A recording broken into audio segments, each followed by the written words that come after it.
Salt Lake City, North Korea's leadership might just be the toughest intelligence nut to crack. Kim Jong-un hasn't traveled outside the country since becoming its leader at the end of 2011. In those 6 years, he's met only a handful of outsiders.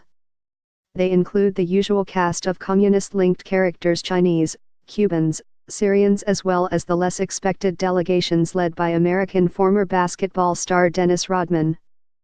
Otherwise, there's no human intelligence on Kim and his cronies. Just state propaganda and satellite photos and rumors. Lots of rumors. But Michael Madden has become, as he puts it, an accidental expert on the men, and the occasional woman, who run the world's most isolated country. From his couch in a dark basement here, Madden operates the website North Korea Leadership Watch, documenting the appearances and the telling absences of Kim and the people around him. This regime is the longest-lasting totalitarian system for a reason, said Madden, an idiosyncratic 37-year-old who has an encyclopedic knowledge of the North Korean elite. He's prone to rattling off their family trees or minutiae about their educations or jobs, such as the previous positions held by the current director of the Agricultural Affairs Department of the ruling Workers' Party of Korea. Sure, there is a powerful strongman around which the system vests its attention and affection, but the strongman still needs subordinates who ensure that the trains launch on time, he said. So it is important we know some things about these subordinates, however expendable they might be.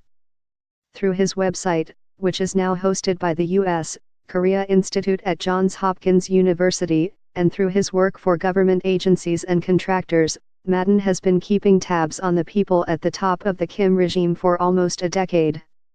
It's just a matter of keeping track of 300 people at a time, he said. With technology, these researchers are figuring out North Korea's nuclear secrets.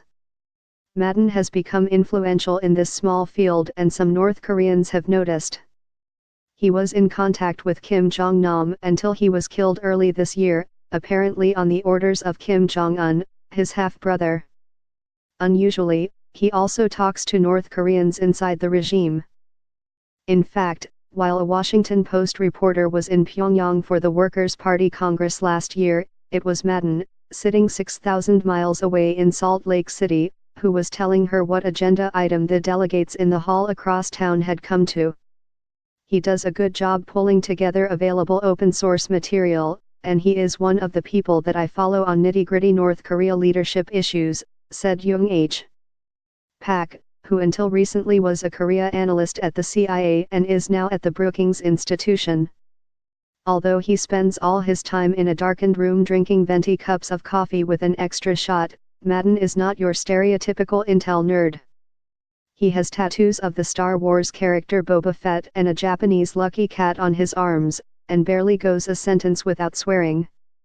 In forging analogies about North Korea, he's prone to allude to everyone from Bette Midler to Ralph Waldo Emerson.